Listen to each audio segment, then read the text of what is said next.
ಸ್ನೇಹಿತರೆ, ಇರಾನ್ ಯುದ್ಧ ಈಗ ನೇರವಾಗಿ ನಿಮ್ಮೆಲ್ಲರ ಜೇಬಿಗೆ ಕತ್ತರಿ ಹಾಕೋಕೆ ರೆಡಿಯಾಗಿ ಬಂದು ಕೂತ್ಕೊಂಡಿದೆ. ಆ ಲೆವೆಲ್ಗೆ ಬಂದಾಗಿದೆ.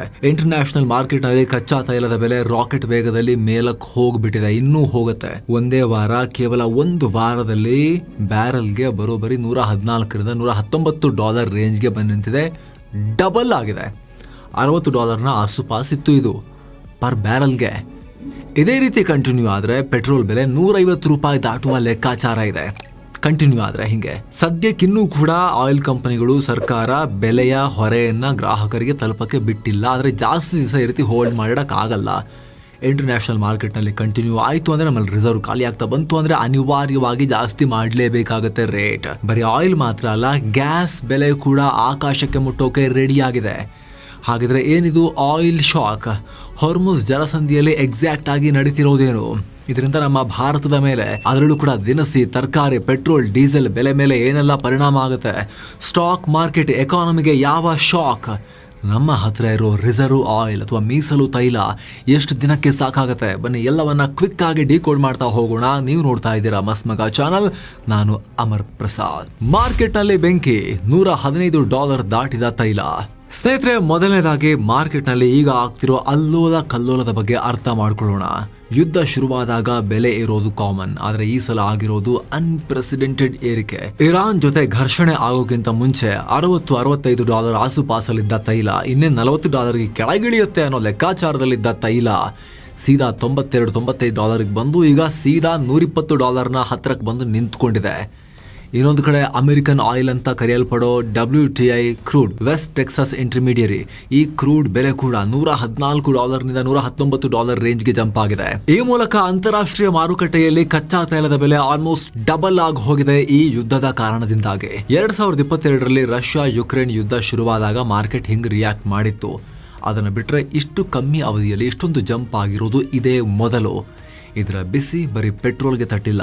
ನ್ಯಾಚುರಲ್ ಗ್ಯಾಸ್ ಹಾಗೂ ಹೀಟಿಂಗ್ ಆಯಿಲ್ ಬೆಲೆ ಕೂಡ ಆಲ್ರೆಡಿ 10-15% ಜಂಪ್ ಆಗಿದೆ. ಇಲ್ಲಿ ಸಮಸ್ಯೆ ಇರೋದು ಸ್ನೇಹಿತರೆ, ಸಪ್ಲೈ ಕಟ್ ಆಗಿರೋದಲ್ಲ, ಅದಕ್ಕಿಂತ ಹೆಚ್ಚಾಗಿ ಭಯದ ಕಾರಣದಿಂದ ಮಾರ್ಕೆಟ್ ನಲ್ಲಿ ಅಸ್ಥಿರತೆ ಸೃಷ್ಟಿಯಾಗ್ತಾ ಇದೆ. ಜಗತ್ತಿನ ದೊಡ್ಡ ದೊಡ್ಡ ಆಯಿಲ್ ಟ್ರೇಡರ್ಸ್ ಮತ್ತು ರಿಫೈನರೀಸ್, ತೈಲ ಶುದ್ಧೀಕರಣ ಮಾಡೋ ಕಂಪನಿಗಳು ಈಗ ಪೈಪೋಟಿಗೆ ಬಿದ್ದಿವೆ. ನಾಳೆ ಎಣ್ಣೆ ಸಿಗುತ್ತೋ ಇಲ್ವೋ, ಇರೋದನ್ನ ಈಗಲೇ ಕೊಂಡುಕೊಳ್ಳೋಣ ಅನ್ನೋ ಮನಸ್ಥಿತಿ ಪೆಟ್ರೋಲ್ ಬಂಕ್ಗಳಿಗೆ ಮುಗಿಬಿದ್ದಿರೋ ಜನರಿಗೆ ಮಾತ್ರ ಅಲ್ಲ ಸ್ನೇಹಿತರೆ, ದೇಶಗಳಿಗೂ ಕೂಡ ಬಂದಿದೆ. ಆಯಿಲ್ ಕಂಪನಿಗಳಿಗೂ ಕೂಡ ಬಂದಿದೆ. ಇದರಿಂದ ಏನಾಗುತ್ತೆ ಸ್ನೇಹಿತರೆ, ಸಡನ್ ಆಗಿ ನನಗೆ ಬೇಕಂತ ಎಲ್ಲರೂ ಮಾರ್ಕೆಟ್ಗೆ ಮುಗಿಬಿದ್ದಾಗ ಆರ್ಟಿಫಿಷಿಯಲ್ ಸ್ಕೇರ್ಸಿಟಿ ಅಥವಾ ಕೃತಕ ಅಭಾವ ಸೃಷ್ಟಿಯಾಗ್ತಾ ಇದೆ. ದೊಡ್ಡ ದೊಡ್ಡ ಏರ್ಲೈನ್ ಕಂಪನಿಗಳು ಕೂಡ ಮುಂದೆ ಆಯಿಲ್ ಸಪ್ಲೈ ಕಂಪ್ಲೀಟ್ ಆಗಿ ನಿಂತು ಹೋಗುತ್ತೆ, ಬೆಲೆ $150 ಕ್ರಾಸ್ ಆಗುತ್ತೆ ಅಂತ ಹೇಳಿ ಎಷ್ಟೇ ರೇಟ್ ಜಾಸ್ತಿ ಆದ್ರೂ ನಮಗೆ $120 ಕೊಡಬೇಕು ಅಂತ ಈಗಲೇ ಅಡ್ವಾನ್ಸ್ ಆಗಿ ಕಾಂಟ್ರಾಕ್ಟ್ ಪೇಪರ್ ಮಾಡಿಸ್ಕೊಳ್ತಾ ಇದ್ದಾರೆ. ಹೆಜ್ಜಿಂಗ್ ಮಾಡ್ತಿದ್ದಾರೆ. $120 ಅವರಿಗೆ ಚೀಪ್ ಅನಿಸ್ತಾ ಇದೆ. ಮುಂದೆ ಆಗಬಹುದಾಗಿರೋ ಬೆಲೆ ಏರಿಕೆಯ ರಿಸ್ಕ್ ನೋಡಿ. $150 ಹೋಗ್ಬೋದು ಅಂತ ಕತರ್ನ ಮಿನಿಸ್ಟರೇ ಹೇಳಿಕೆ ಕೊಟ್ಟಿರೋದು ನೀವು ಸ್ಕ್ರೀನ್ ಮೇಲೆ ಈಗ ನೋಡ್ತಾ ಇದ್ದೀರಾ. $150 ಟಚ್ ಆಗ್ಬೋದು ಅಂತ ಹೇಳಿ. ಯಾವಾಗ ಮಾರ್ಕೆಟ್ನ ದೊಡ್ಡ ಕುಳಗಳೇ ಹೀಗೆ ಪ್ಯಾನಿಕ್ ಆಗ್ತಾರೋ, ತೈಲ ಬೆಲೆ ಯದ್ವಾ ಏರಿಕೆ ಆಗ್ತಾ ಇದೆ ಈಗ. ಇದರ ಪರಿಣಾಮ ಸ್ನೇಹಿತರೆ, ಭಾರತ ಸೇರಿ ಜಗತ್ತಿನಾದ್ಯಂತ ಸ್ಟಾಕ್ ಮಾರ್ಕೆಟ್ಗಳು ಬೀಳೋಕೆ, ದೊಡ್ಡ ಪ್ರಮಾಣದಲ್ಲಿ ಪತನ ಆಗಿವೆ. ಇನ್ನೂ ಹೀಗೆ ಮುಂದುವರಿಯುವ ಆತಂಕ ಕೂಡ ಇದೆ. ಅದ್ರ ಬಗ್ಗೆ ನಿಮಗೆ ಮಾಹಿತಿಯನ್ನ ಕೊಡ್ತೀವಿ ನಾವು, ಡೀಟೇಲ್ ಆಗಿ ಕಂಪ್ಲೀಟ್ ಡಿಕೋಡ್ ಮಾಡೋಣ ಈಗ ಈ ವರದಿಯಲ್ಲಿ. ಅದಕ್ಕಿಂತ ಮುಂಚೆ ಸ್ನೇಹಿತರೆ, ಇಂಥ ಟೈಮ್ನಲ್ಲಿ ನಮ್ಮ ಹತ್ರ ಒಳ್ಳೆ ಎಮರ್ಜೆನ್ಸಿ ಫಂಡ್ ಇರೋದು ತುಂಬಾನೇ ಮುಖ್ಯ ಅಲ್ವಾ?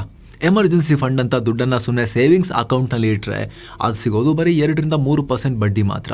ಹಣದುಬ್ಬರ ಅಥವಾ ಇನ್ಫ್ಲೇಷನ್ ಲೆಕ್ಕ ಹಾಕಿದ್ರೆ ನಿಮ್ಮ ಹಣದ ಮೌಲ್ಯ ಅಲ್ಲಿ ಕಮ್ಮಿ ಆಗ್ತಾ ಹೋಗ್ತಿರುತ್ತೆ. ಹಾಗಾದ್ರೆ ಸೇಫ್ ಆಗಿ ಫಿಕ್ಸೆಡ್ ರಿಟರ್ನ್ಸ್ ಎಲ್ಲಿ ಸಿಗುತ್ತೆ? ಸಣ್ಣ ಅಮೌಂಟ್ ಅಲ್ಲ ಎಮರ್ಜೆನ್ಸಿ ಫಂಡ್ ಅಂದ್ರೆ.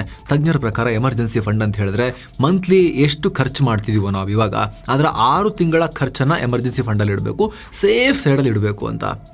ಅದಕ್ಕೆ ಬೆಸ್ಟ್ ಆಪ್ಷನ್ ಅಂದ್ರೆ ಸ್ನೇಹಿತರೆ, ಫಿಕ್ಸೆಡ್ ಡೆಪಾಸಿಟ್ ಅನ್ನ ಸ್ಟೇಬಲ್ ಮನಿ ಆಪ್ ಥ್ರೂ ನೀವು ಲಾಕ್ ಮಾಡ್ಕೋಬಹುದು. ಹೈ ಇಂಟ್ರೆಸ್ಟ್ ರೇಟ್ FD ಗಳನ್ನ ದೇಶದ 200ಕ್ಕೂ ಅಧಿಕ ಬ್ಯಾಂಕ್ ಮತ್ತು ಸ್ಮಾಲ್ ಫಿನಾನ್ಸ್ ಬ್ಯಾಂಕ್ಗಳು ಮತ್ತು ಫಿನಾನ್ಸ್ ಕಂಪನಿಗಳ FD ರೇಟ್ಸ್ ನ ಒಂದೇ ಕಡೆ ಕಂಪೇರ್ ಮಾಡಬಹುದು.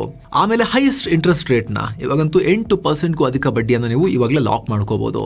ಜೊತೆಗೆ ಸ್ನೇಹಿತರೆ, ನಿಮ್ಮ ಗಮನಕ್ಕಿರಲಿ, ಭಾರತದ ಎಲ್ಲಾ ಬ್ಯಾಂಕ್ಗಳು ಮತ್ತು ಸ್ಮಾಲ್ ಫಿನಾನ್ಸ್ ಬ್ಯಾಂಕ್ಗಳ FDಗೆ RBI ನ ಸಬ್ಸಿಡರಿ DICGC ಇಂದ $5 ಲಕ್ಷ ತನಕ ಸೇಫ್ಟಿ ಗ್ಯಾರಂಟಿ ಇರುತ್ತೆ. ನಿಮ್ಮ ಹತ್ರ 20 ಲಕ್ಷ ರೂಪಾಯಿ ಇದೆ ಅಂತ ಹೇಳಿದ್ರೆ 4 ಡಿಫ್ರೆಂಟ್ ಸ್ಮಾಲ್ ಫೈನಾನ್ಸ್ ಬ್ಯಾಂಕ್ ಅಲ್ಲಿ ನೀವು FD ಟು ಎಲ್ಲವನ್ನ ಸೇಫ್ ಮಾಡ್ಕೋಬಹುದು, ಹೈ ಇಂಟ್ರೆಸ್ಟ್ ರೇಟ್ ನ ಅರ್ನ್ ಮಾಡಬಹುದು. ಹಾಗಂತ 4 ಡಿಫರೆಂಟ್ ಬ್ಯಾಂಕಿಗೆ ಹೋಗೋ ಅವಶ್ಯಕತೆ ಇಲ್ಲ. ಸ್ಟೇಬಲ್ ಮನಿ ಆ ಬ್ಯಾಂಕ್ಗಳು ನಿಮ್ಮ ಮನೆ ಬಾಗಿಲಿಗೆ ನಿಮ್ಮ ಬೆರಳು ತುದಿಗೆ ತರ್ತಾ ಇದೆ. ಮನೇಲಿ ಕೂತ್ಕೊಂಡು ಕೆಲವೇ ಕ್ಲಿಕ್ಸ್ ಅಲ್ಲಿ ಈ ಆಪ್ ಮೂಲಕ ಆ ಬ್ಯಾಂಕ್ಗಳಲ್ಲಿ FD ಬುಕ್ ಮಾಡಿಕೊಂಡು ಬ್ಯಾಂಕ್ಗಳಿಂದಲೇ ವಿಡಿಯೋ KYC ಮಾಡಿಕೊಂಡು ಸರ್ಟಿಫಿಕೇಟ್ ನೀವು ಪಡ್ಕೊಂತೀರಾ. ಸೊ ಆಸಕ್ತರು ಡಿಸ್ಕ್ರಿಪ್ಷನ್ ಮತ್ತು ಪಿನ್ ಮಾಡಿರೋ ಕಾಮೆಂಟ್ ನಲ್ಲಿ ಕೊಟ್ಟಿರೋ ಸ್ಟೇಬಲ್ ಮನಿ ಆಪ್ ಅನ್ನ ಮಿಸ್ ಇಲ್ಲದೆ ಚೆಕ್ ಮಾಡಿ ಡೌನ್ಲೋಡ್ ಮಾಡ್ಕೋಬಹುದು. ಇದು ಫ್ರೀ ಟು ಡೌನ್ಲೋಡ್ ಯಾವುದೇ ಚಾರ್ಜಸ್ ಇರೋದಿಲ್ಲ. ಆಸಕ್ತರು ಮಿಸ್ ಇಲ್ಲದೆ ಚೆಕ್ ಮಾಡಿ. ಬನ್ನೀಗ ಸ್ನೇಹಿತರೆ ಕಂಟಿನ್ಯೂ ಮಾಡೋಣ. ಹಾರ್ಮುಜ್ ಹೈ ಡ್ರಾಮಾ, ಸಮುದ್ರದಲ್ಲಿ 700 ಹಡಗುಗಳು ಲಾಕ್. ಈಗ ಅಸಲಿ ಮ್ಯಾಟರ್ಗೆ ಬರೋಣ. ಹಾರ್ಮುಜ್ ಜಲಸಂಧಿ ಅಥವಾ ಸ್ಟ್ರೇಟ್ ಆಫ್ ಹಾರ್ಮುಜ್ ಬ್ಲಾಕ್ ಆಗಿದೆ ಅನ್ನೋದು ನಿಮಗೆಲ್ಲ ಗೊತ್ತಿರೋ ವಿಚಾರನೆ ಸ್ನೇಹಿತರೆ. ಆದರೆ ಅಲ್ಲಿನ ಗ್ರೌಂಡ್ ರಿಯಾಲಿಟಿ ಅಥವಾ ವಾಸ್ತವ ಸ್ಥಿತಿ ಈಗ ಹೇಗಿದೆ ಗೊತ್ತಾ? ಪ್ರತಿದಿನ ಪ್ರಪಂಚದ 20%ಗಿಂತ ಹೆಚ್ಚು ಆಯಿಲ್, ಅಂದ್ರೆ ಸುಮಾರು 20 ಮಿಲಿಯನ್ ಬ್ಯಾರಲ್ ಆಯಿಲ್ ಹೋಗ್ತಾ ಇದ್ದ ಸಣ್ಣ ಸಂಧಿ ಅದು. ಆದ್ರೆ ಯಾವಾಗ ಇರಾನ್ ನಾವು ಹಡಗು ಬಂದ್ರೆ ಹುಷಾರು ಮುಳುಗಿಸ್ಬಿಡ್ತೀವಿ, ಮಿಸೈಲ್ ಹಾಕ್ತೀವಿ ಅಂತ ಹೆದರಿಸ್ತೋ, ಸುಮಾರು 70% ಹಡಗುಗಳ ಟ್ರಾಫಿಕ್ ಕಂಪ್ಲೀಟ್ ಸ್ತಬ್ಧ ಆಗಿದೆ. 700ಕ್ಕೂ ಅಧಿಕ ದೈತ್ಯ ಆಯಿಲ್ ಟ್ಯಾಂಕರ್ಗಳು ಮುಂದೆ ಹೋದ್ರೆ ಮಿಸೈಲ್ ಏಟು ಬೀಳುತ್ತೆ ಅಂತ ಹೆದರಿ ಸಮುದ್ರದಲ್ಲಿನೇ ಲಂಗರು ಹಾಕಿ ಆಂಕರ್ ಹಾಕಿ ನಿಂತ್ಕೊಂಡಿದ್ದಾವೆ. ಅಮೆರಿಕ ಹೇಳುತ್ತೆ ಬನ್ನಿ ನಾವು ರಕ್ಷಣೆ ಕೊಡ್ತೀವಿ ಅಂತ. ಆದ್ರೆ ಶಿಪ್ಪಿಂಗ್ ಕಂಪನಿಗಳು ಹೋಗಲ್ಲ. ಒಂದೊಂದು ಶಿಪ್ನ ಬೆಲೆ ಸಾವಿರಾರು ಕೋಟಿಗಳಲ್ಲಿರುತ್ತೆ. ಹಾಗಿರೋ ಟೈಮ್ ನಲ್ಲಿ ರಿಸ್ಕ್ ತಗೊಂಡು ಅವ್ರು ಹೋಗಲ್ಲ. ಇನ್ಶೂರೆನ್ಸ್ ಕಂಪನಿಗಳು ಕೂಡ ಜಾಸ್ತಿ ಕೇಳ್ತವೆ, ನೀವು ಅಲ್ಲಿ ಹೋಗ್ಲೇಬೇಡಿ, ನಮ್ಗೆಲ್ಲರೂ ಜಾಸ್ತಿ ಪ್ರೀಮಿಯಂ ಕೊಡಿ ಅಂತ ಕೇಳ್ತವೆ. ನಾವು ನಿಮ್ಗೆ ಇನ್ಶೂರೆನ್ಸ್ ಕೊಡಲ್ಲ ಅಂತವೆ. ವಾರ್ ರಿಸ್ಕ್ ಪ್ರೀಮಿಯಂ ಅಂತ 10,000 ಪಟ್ಟು ಜಾಸ್ತಿ ಮಾಡಿದ್ದಾರೆ. ಎಲ್ಲ ದುಬಾರಿ ಆಗ್ತಾ ಇದೆ. ಸಿಂಪಲ್ ಆಗಿ ಹೇಳ್ಬೇಕು ಅಂದ್ರೆ ಇನ್ನೂ ಸ್ವಲ್ಪ ಬಿಡಿಸಿ ರಿಸ್ಕ್ ತಗೊಂಡು ಆಯಿಲ್ ತರೋದಕ್ಕಿಂತ ಸುಮ್ಮನೆ ತೆಪ್ಪಗಿರೋದೇ ಸೇಫ್ ಅಂತ ಹಡಗನ್ನ ನಿಲ್ಲಿಸ್ಕೊಂಡಿದ್ದಾರೆ. ಇಂಥ ಟೈಮ್ ನಲ್ಲಿ ಪ್ರಪಂಚದ ದೊಡ್ಡಣ್ಣ ಅಮೆರಿಕದ ಅಧ್ಯಕ್ಷ ಡೊನಾಲ್ಡ್ ಟ್ರಂಪ್ ರಿಯಾಕ್ಷನ್ ಹೇಗಿತ್ತು? ತಮ್ಮ ಟ್ರೂತ್ ಸೋಷಿಯಲ್ ಅಕೌಂಟ್ ನಲ್ಲಿ ಪೋಸ್ಟ್ ಹಾಕಿರೋ ಟ್ರಂಪ್ ಆಶಯ, ತೈಲ ಬೆಲೆ ಏರ್ತಾ ಇದೆಯಾ, ಎದ್ರೆ ಹೇಳತ್ತೆ ಬಿಡಿ, ಅದಕ್ಕೇನು, ಇಫ್ ದೇ ರೈಸ್ ಅನ್ನೋ ಹೇಳಿಕೆ ಕೊಟ್ಟಿದ್ದಾರೆ. ಬೆಲೆ ಏರಿದ್ರೆ ಏರ್ಲಿ, ಇರಾನ್ ಅನ್ನ ಮಂಡಿಯೂರಿಸೋಕೆ ಇದು ಕೊಡ್ಲೇಬೇಕಾಗಿರೋ ಸಣ್ಣ ಬೆಲೆ, very small price to pay. ಎಂತ ದೊಡ್ಡ ಕೆಲಸ ಗೊತ್ತಾ ಇರಾನ್ ಅನ್ನ ಬಗ್ಸೋದು? ನ್ಯೂಕ್ಲಿಯರ್ ಥ್ರೆಟ್ ಅನ್ನ ರಿಮೂವ್ ಮಾಡೋದಲ್ಲಿಂದ ಅದಕ್ಕೆ ಸಣ್ಣ ಬೆಲೆ ಇದು, ಏರ್ಲಿ ಬಿಡಿ ಅನ್ನೋ ಉಡಾಫೆ ಹೇಳಿಕೆಯನ್ನ ಕೊಟ್ಟಿದ್ದಾರೆ. ಆದ್ರೆ ಕೆಪ್ಲರ್ನಂತಹ ದೊಡ್ಡ ರಿಸರ್ಚ್ ಸಂಸ್ಥೆಯ ಅನಲಿಸ್ಟ್ಗಳು ಹೇಳ್ತಿರೋದೇ ಬೇರೆ. ಟ್ರಂಪ್ ಏನೇ ಹೇಳಿ, ಇದೇ ರೀತಿ ಹಾರ್ಮುಜ್ ಬ್ಲಾಕ್ ಆಗಿದ್ರೆ ಆಯಿಲ್ ಬೆಲೆ $150 ದಾಟೋದ್ರಲ್ಲಿ ಡೌಟ್ ಇಲ್ಲ ಅಂತ ಹೇಳ್ತಿದ್ದಾರೆ. $150 ಅಂದ್ರೆ ಜೋಕ್ ಅಲ್ಲ, ಇದು ಜಗತ್ತಿನ ಎಕಾನಮಿಗೆ ಹೃದಯಾಘಾತ ತರಿಸೋ ನಂಬರ್. ಆಯಿಲ್ ಪ್ರೊಡಕ್ಷನ್ ಕಟ್, ತುಂಬಿ ತುಳುಕ್ತಾ ಇವೆ ಟ್ಯಾಂಕ್ಗಳು. ಸಮಸ್ಯೆ ಕೇವಲ ಸಾಗಾಣಿಕೆಗೆ ಮಾತ್ರ ಅಲ್ಲ, ಈಗ ಪ್ರೊಡಕ್ಷನ್ ಅಥವಾ ಉತ್ಪಾದನೆ ಕೂಡ ನಿಂತು ಹೋಗ್ತಾ ಇದೆ. ಯಾಕೆ? ಸಿಂಪಲ್ ಲಾಜಿಕ್ ಸ್ನೇಹಿತರೆ. ಭೂಮಿಯಿಂದ ಆಯಿಲ್ ತೆಗೆದು ಅದನ್ನ ಹಡಗಿಗೆ ತುಂಬಿಸಿ ಕಳಿಸಿದ್ರೆ ತಾನೇ ಮತ್ತೆ ಹೊಸ ಆಯಿಲ್ ತೆಗೆಯೋಕೆ ಜಾಗ ಸಿಗೋದು. ಈಗ ಹಡಗುಗಳೇ ಹೋಗ್ತಿಲ್ಲ ಅಂದಮೇಲೆ ಮಿಡಲ್ ಈಸ್ಟ್ ರಾಷ್ಟ್ರಗಳ ಹತ್ರ ಇರೋ ಸ್ಟೋರೇಜ್ ಟ್ಯಾಂಕ್ಗಳೆಲ್ಲ ಕಂಪ್ಲೀಟ್ ತುಂಬಾ ಹೋಗಿವೆ. ತೈಲ ತೋಡಿದ್ರು ಕೂಡ ಇಡೋದೆಲ್ಲಿ ಅದನ್ನ? ಮರಳು ರಾಶಿ ಹಾಕದಂಗೆ ರಾಶಿ ಹಾಕಕ್ಕಾಗಲ್ವಲ್ಲ ಬೈಲಲ್ಲಿ ಅದನ್ನ, ಅದು ಪ್ರಾಬ್ಲಮ್. ಅನಿವಾರ್ಯವಾಗಿ ಆಯಿಲ್ ಪ್ರೊಡಕ್ಷನ್ ಕಟ್ ಮಾಡಬೇಕಾಗಿ ಬಂದಿದೆ. ನಂಬರ್ಸ್ ನೋಡಿದ್ರೆ ನಿಮಗೆ ಆಶ್ಚರ್ಯ ಆಗ್ಬೋದು. ಭಾರತ ತನ್ನ ಒಟ್ಟು ಆಯಿಲ್ ಇಂಪೋರ್ಟ್ ನಲ್ಲಿ 20-30% ಆಯಿಲ್ ತರಿಸೋದು ಇರಾಕ್ ನಿಂದ. ಆದ್ರೆ ಮೊದಲು ದಿನಕ್ಕೆ 4.3 ಮಿಲಿಯನ್ ಬ್ಯಾರಲ್ ಆಯಿಲ್ ಪ್ರೊಡ್ಯೂಸ್ ಮಾಡ್ತಿದ್ದ ಇರಾಕ್ ಅದನ್ನ ಬರೀ 1.3 ಮಿಲಿಯನ್ ಬ್ಯಾರಲ್ಗೆ ಕಟ್ ಮಾಡಿದೆ. ಯುನೈಟೆಡ್ ಅರಬ್ ಎಮಿರೇಟ್ಸ್ ಕತೆ ನೋಡಿ, ಅವರು ದಿನಕ್ಕೆ 3.5 ಮಿಲಿಯನ್ ಬ್ಯಾರಲ್ ತೆಗಿತಾ ಇದ್ರು ಆಯಿಲ್, ಈಗ 2.57 ಮಿಲಿಯನ್ ಬ್ಯಾರಲ್ಗೆ ಇಳಿಸಿದ್ದಾರೆ. 1 million barrel oil production cut. ಇದರ ಜೊತೆಗೆ ಇನ್ನೊಂದು ದೊಡ್ಡ ರಿಸ್ಕ್ ಅಂದರೆ ರಿಫೈನರಿಗಳ ಮೇಲಿನ ಡ್ರೋನ್ ಅಟ್ಯಾಕ್ ಭಯ. ಈಗ ಆಲ್ರೆಡಿ ಯುನೈಟೆಡ್ ಅರಬ್ ಎಮಿರೇಟ್ಸ್ನ ಫುಜೈರಾ ಆ್ಯಂಡ್ ಮುಸಾಫಾ ಟರ್ಮಿನಲ್, ಸೌದಿಯ ರಾಸ್ ತನೂರಾ ರಿಫೈನರಿ ಮತ್ತು ಇಸ್ರೇಲ್ನ ಹೈಫಾ ರಿಫೈನರಿಗಳ ಮೇಲೆ ದಾಳಿಯಾಗಿದೆ. ಒಂದು ಸಣ್ಣ ಡ್ರೋನ್ ಬಂದರೂ ಸಾಕು, ಇಡೀ ಆಯಿಲ್ ಫೀಲ್ಡ್ ಸುಟ್ಟು ಬೂದಿಯಾಗುತ್ತೆ, ಕಿಡಿ ಸಾಕುವಲ್ಲಿ. ಈ ಭಯದಿಂದಾಗಿ ಮುನ್ನೆಚ್ಚರಿಕಾ ಕ್ರಮವಾಗಿ ಹಲವು ರಿಫೈನರಿಗಳನ್ನು ಶಟ್ ಡೌನ್ ಮಾಡ್ತಾ ಇದ್ದಾರೆ. ಅಂದರೆ ಒಂದು ಕಡೆ ಆಯಿಲ್ ಸಿಗ್ತಾ ಇಲ್ಲ, ಇನ್ನೊಂದು ಕಡೆ ಆಯಿಲ್ ಇದ್ರೂ ಕೂಡ ಅದನ್ನು ಶುದ್ಧೀಕರಣ ಮಾಡೋಕ್ಕಾಗ್ತಾ ಇಲ್ಲ. ಭಾರತಕ್ಕೆ ಬಿಗ್ ಶಾಕ್, ದಿನಕ್ಕೆ 1,600 ಕೋಟಿ ರೂಪಾಯಿ ಲಾಸ್. ಈಗ ನಮ್ಮ ಮನೆ ಬಾಗಿಲಿಗೆ ಬರೋಣ. ಗಲಾಟೆ ಅಲ್ಲಿ ನಡೆಸಿದ್ರು ಪೆಟ್ಟು ಬೀಳ್ತಿರೋದು ನಮ್ಮ ಭಾರತದ ಎಕಾನಮಿಗೆ. ಯಾಕಂದರೆ ನಮ್ಮ ದೇಶಕ್ಕೆ ದಿನಕ್ಕೆ ಸುಮಾರು 5.5ರಿಂದ 5.7 ಮಿಲಿಯನ್ ಬ್ಯಾರಲ್ ಆಯಿಲ್ ಬೇಕು. ಇದರಲ್ಲಿ 85% ನಾವು ಹೊರಗಡೆಯಿಂದ ಇಂಪೋರ್ಟ್ ಮಾಡ್ಕೊಳ್ಳೋದು, ಮತ್ತು ಇದರಲ್ಲಿ ಅರ್ಧದಷ್ಟು ಆಯಿಲ್ ಬರೋದೆ ಈಗ ಬೆಂಕಿ ಬಿದ್ದಿರೋ ಈ ಹಾರ್ಮುಜ್ ಜಲಸಂಧಿ ಮಾರ್ಗದಿಂದ. ಈ ಒಂಥರ ಉರಿ ಬೆಂಕಿಯ ಸಂಧಿ ಆಗಿಬಿಟ್ಟಿದೆ ಇದು. ಇದರ ಸಿಂಪಲ್ ಲೆಕ್ಕಾಚಾರ ಕೊಡ್ತೀವಿ ನೋಡಿ. ಒಂದು ಬ್ಯಾರಲ್ ಅಂತ ಹೇಳಿದ್ರೆ ಸುಮಾರು 159 ಲೀಟರ್ ಕಚ್ಚಾ ತೈಲ ಸ್ನೇಹಿತರೆ. ಅಂತಾರಾಷ್ಟ್ರೀಯ ಮಾರುಕಟ್ಟೆಯಲ್ಲಿ ಕಚ್ಚಾ ತೈಲದ ಬೆಲೆ ಕೇವಲ $1 ಜಾಸ್ತಿ ಆದರೂ ಕೂಡ ಭಾರತದಲ್ಲಿ ಲೀಟರ್ಗೆ ಸುಮಾರು 58 ಪೈಸೆ ರೇಟ್ ಜಾಸ್ತಿ ಆಗುತ್ತೆ. ಈಗ ನೋಡಿ, ಯುದ್ಧ ಶುರುವಾಗೋಕ್ಕೂ ಮುಂಚೆ ನೀವು ಜನವರಿಗೆ ಹೋಗಿ, ಜನವರಿಲಿ $60ನ ಆಸುಪಾಸಿದ್ದ ತೈಲ ಈಗ $120ನ ಹತ್ರಕ್ಕೆ ಬಂದು ನಿಂತ್ಕೊಂಡಿದೆ. ಆಲ್ಮೋಸ್ಟ್ ಡಬಲ್ ಆಗಿದೆ. ದಿನಕ್ಕೆ 5 ಮಿಲಿಯನ್ ಬ್ಯಾರಲ್ಗಳಿಗೆ ಇದನ್ನ ಲೆಕ್ಕ ಹಾಕಿದ್ರೆ ಸುಮಾರು $350-400 ಮಿಲಿಯನ್ ಎಕ್ಸ್ಟ್ರಾ ಖರ್ಚು ನಮಗೆ ದಿನಕ್ಕೆ. ಅಂದರೆ ರೂಪಾಯಿ ಲೆಕ್ಕದಲ್ಲಿ ನಮಗೆ ದಿನಕ್ಕೆ 3-4 ಸಾವಿರ ಕೋಟಿ ರೂಪಾಯಿ ಎಕ್ಸ್ಟ್ರಾ ಹೊರೆ. ಜಸ್ಟ್ ಇಮ್ಯಾಜಿನ್, ದಿನಕ್ಕೆ ಇಷ್ಟು ಲಾಸ್. ಇದರಿಂದ ಸಾಮಾನ್ಯ ಜನರಿಗೆ ದೊಡ್ಡ ಪೆಟ್ಟು ಬೀಳುತ್ತೆ. ಒಂದು ರೂಪಾಯಿ ಕುಸಿತ, ಆಯಿಲ್ ಕೊಂಡ್ಕೊಳ್ಳೋಕೆ ನಾವು ಡಾಲರ್ನಲ್ಲೇ ಪೇಮೆಂಟ್ ಮಾಡಬೇಕು. ಸೊ ಡಾಲರ್ಗೆ ಡಿಮ್ಯಾಂಡ್ ಜಾಸ್ತಿಯಾಗಿ ರೂಪಾಯಿ ವೀಕ್ ಆಗುತ್ತೆ. ನೆಕ್ಸ್ಟ್ ಹಣದುಬ್ಬರ, ಇನ್ಫ್ಲೇಷನ್. ಡೀಸೆಲ್ ರೇಟ್ ಜಾಸ್ತಿ ಆದರೆ, ಪೆಟ್ರೋಲ್ ರೇಟ್ ಜಾಸ್ತಿ ಆದರೆ, ವಾಹನಗಳ ಬಾಡಿಗೆ ಜಾಸ್ತಿ ಆಗುತ್ತೆ. ತರಕಾರಿ, ಹಾಲು, ದಿನಸಿ ಹೀಗೆ ಎಲ್ಲ ವಸ್ತುಗಳ ರೇಟ್ ಜಾಸ್ತಿ ಆಗುತ್ತೆ. ಹಾಗೆ EMI ಹೊರೆ, ಇನ್ಫ್ಲೇಷನ್ ಜಾಸ್ತಿ ಆದಾಗ ನಮ್ಮ ರಿಸರ್ವ್ ಬ್ಯಾಂಕ್ ಬಡ್ಡಿ ದರವನ್ನು ಕಮ್ಮಿ ಮಾಡೋಕ್ಕಾಗಲ್ಲ. ಸೊ ನಿಮ್ಮ home loan, car loan, EMI ಎಲ್ಲ ಜಾಸ್ತಿ ಆಗೋ ಅಪಾಯ ಇರುತ್ತೆ. ಪೆಟ್ರೋಲ್, ಡೀಸೆಲ್ ಬೆಲೆ ಏರುತ್ತಾ? ಸ್ನೇಹಿತರೆ, ಇಷ್ಟೆಲ್ಲ ಬೆಂಕಿ ಬಿದ್ದಿದ್ರು ಕೂಡ ಬೆಂಗಳೂರಲ್ಲಿ ಇವತ್ತು ಪೆಟ್ರೋಲ್ ಬೆಲೆ 102 ರೂಪಾಯಿ ಇದೆ. ಡೀಸೆಲ್ ಬೆಲೆ 99 ರೂಪಾಯಿ ಆಸುಪಾಸಲ್ಲಿದೆ. ಜಗತ್ತೇ ಹೊತ್ತಿ ಉರಿತಾ ಇದ್ರು ನಮ್ಮಲ್ಲಿ ರೇಟ್ ಯಾಕೆ ಜಾಸ್ತಿ ಆಗಿಲ್ಲ? ಇದರ ಹಿಂದಿರೋದು ಸಿಂಪಲ್ ಲಾಜಿಕ್. ಜನಸಾಮಾನ್ಯರ ಮೇಲೆ ಒಮ್ಮೆಲೆ ಹೊರೆ ಹಾಕಬಾರ್ದು ಅಂತ ಸರ್ಕಾರ ಆಯಿಲ್ ಕಂಪನಿಗಳಾಗಿರೋ IOCL, BPCL, HPCLಗೆ ಒಂದು ಆರ್ಡರ್ ಮಾಡಿದೆ. ಸದ್ಯಕ್ಕೆ ಲಾಸನ್ನು ನೀವೇ ಅಬ್ಸಾರ್ಬ್ ಮಾಡ್ಕೊಳ್ಳಿ, ರೇಟ್ ಏರಿಸಬೇಡಿ ಅಂತ ಹೇಳಿದೆ. ಆದರೆ ಎಕ್ಸ್ಪರ್ಟ್ಸ್ ಪ್ರಕಾರ ಮಾರ್ಕೆಟ್ನಲ್ಲಿ ಈಗಿರೋದು ಒರಿಜಿನಲ್ ರೇಟ್ ಅಲ್ಲ. ಇದರಲ್ಲಿ ರಿಸ್ಕ್ ಪ್ರೀಮಿಯಂ ಸೇರ್ಕೊಂಡಿದೆ. ಅಂದರೆ ಮುಂದೆ ಏನಾಗುತ್ತೋ ಅನ್ನೋ ಭಯಕ್ಕೆ ಬೆಲೆ ಏರಿಸಿದ್ದಾರೆ. ಒಂದು ವೇಳೆ ಯುದ್ಧ ಜೋರಾಗಿ ಸಪ್ಲೈ ಕಟ್ ಆದರೆ ನಮ್ಮ ಕತೆ ಏನು? ನಮ್ಮ ಹತ್ರ ಎಮರ್ಜೆನ್ಸಿ ಸ್ಟಾಕ್ ಇಲ್ವಾ? ಇದೆ. ಇದನ್ನು ಸ್ಟ್ರಾಟಜಿಕ್ ಪೆಟ್ರೋಲಿಯಂ ರಿಸರ್ವ್ಸ್ ಅಂತ ಕರಿತೀವಿ ನಾವು. ಎಲ್ಲೆಲ್ಲಿಟ್ಟಿದ್ದೀವಿ?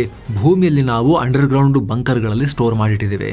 ನಮ್ಮ ಸ್ಟ್ರಾಟಜಿಕ್ ರಿಸರ್ವ್ಸಲ್ಲಿ ವಿಶಾಖಪಟ್ಟಣಂನಲ್ಲಿ, ಮಂಗಳೂರಲ್ಲಿ, ಕರ್ನಾಟಕದ ಪಾದೂರುಗಳಲ್ಲಿ ನಾವು ಭೂಮಿಯ ಅಡಿಯಲ್ಲಿ ಬೃಹತ್ ಗುಹೆಗಳನ್ನು ಕೊರೆದು ಅಲ್ಲಿ ಅಂಡರ್ಗ್ರೌಂಡ್ ಟನಲ್ಗಳನ್ನು ಮಾಡಿ ಅದರಲ್ಲಿ ತುಂಬಿಟ್ಟಿದ್ದೀವಿ ನಾವು ಪೆಟ್ರೋಲಿಯಮನ್ನು. ಎಮರ್ಜೆನ್ಸಿಗೆ ಅಂತ ಕೋಟ್ಯಂತರ ಲೀಟರ್ ಆಯಿಲ್ ಬಚ್ಚಿಟ್ಟಿದ್ದೀವಿ.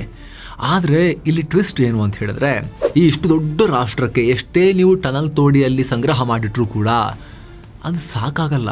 ಡಿಮಾಂಡ್ ಅಷ್ಟಿದೆ. 140 ಕೋಟಿಗೂ ಅಧಿಕ ಪಾಪ್ಯುಲೇಷನ್ ಸ್ವಾಮಿ ಇಲ್ಲಿರೋದು. ಎಮರ್ಜೆನ್ಸಿ ಸ್ಟಾಕ್ ಬರೀ 5.33 ಮಿಲಿಯನ್ ಟನ್ ಇದೆ ನಮ್ಮ ಹತ್ರ. ಲೆಕ್ಕಾಚಾರದ ಪ್ರಕಾರ 9ರಿಂದ 10 ದಿನಕ್ಕೆ ಸಾಕಾಗುವಷ್ಟು ಮಾತ್ರ. ಕೇವಲ 9ರಿಂದ 10 ದಿನ.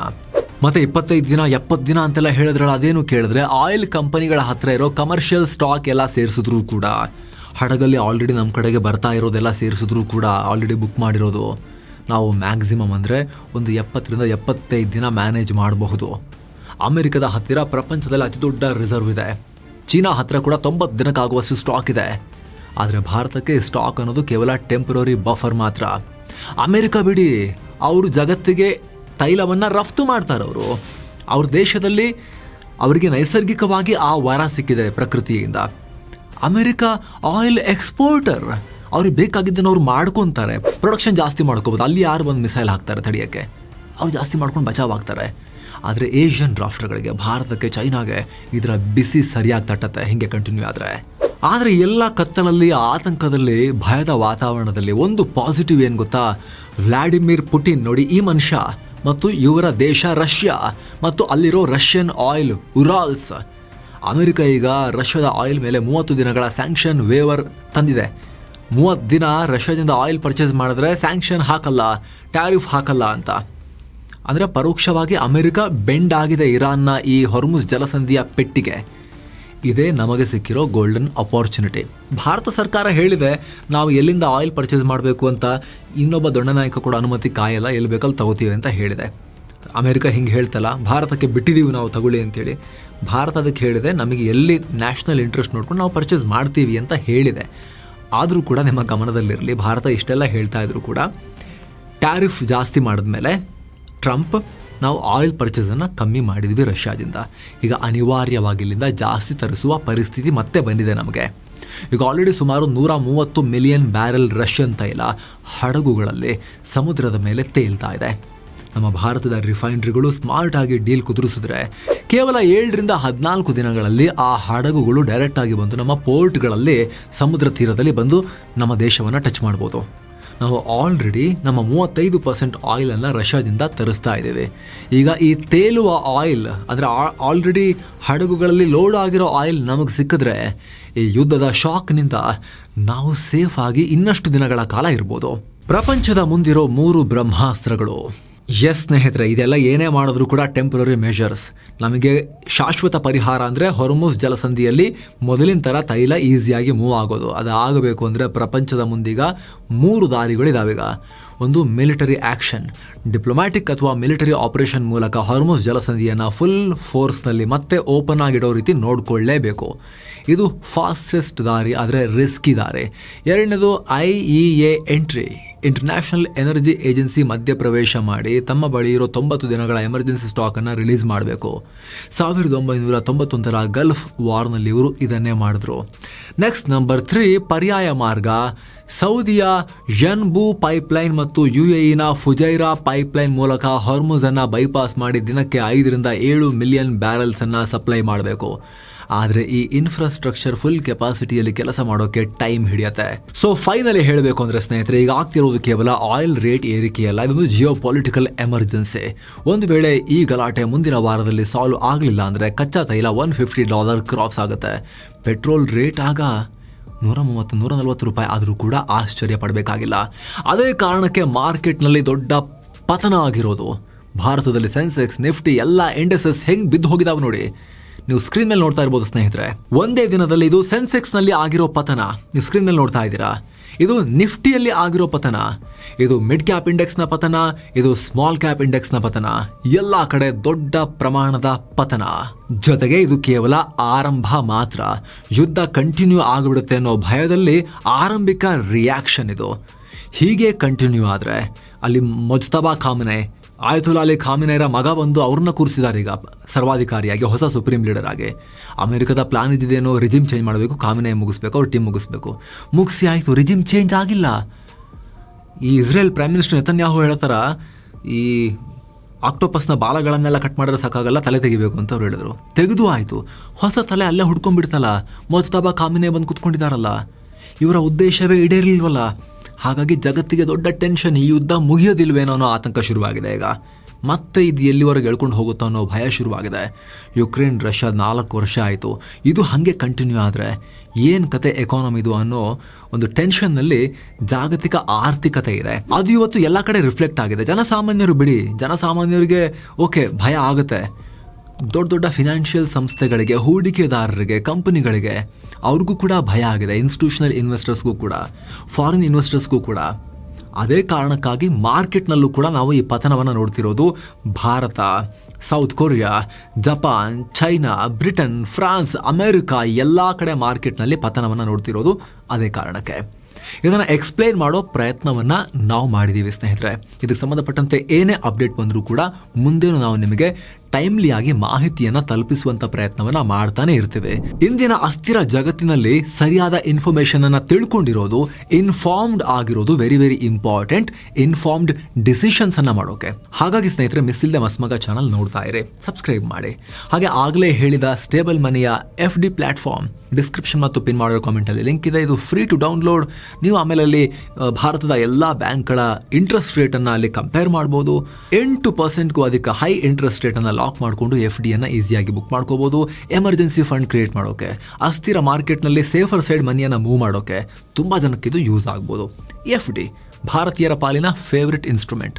ಆಸಕ್ತರು ಮಿಸ್ ಇಲ್ಲದೆ ಡಿಸ್ಕ್ರಿಪ್ಷನ್ ಮತ್ತು ಪಿನ್ ಮಾಡಿರೋ ಕಾಮೆಂಟನ್ನು ಚೆಕ್ ಮಾಡಿ. ಮತ್ತೆ ಭೇಟಿ ಆಗ್ತಿರೋಣ ಸ್ನೇಹಿತರೆ. ನಮಸ್ಕಾರ.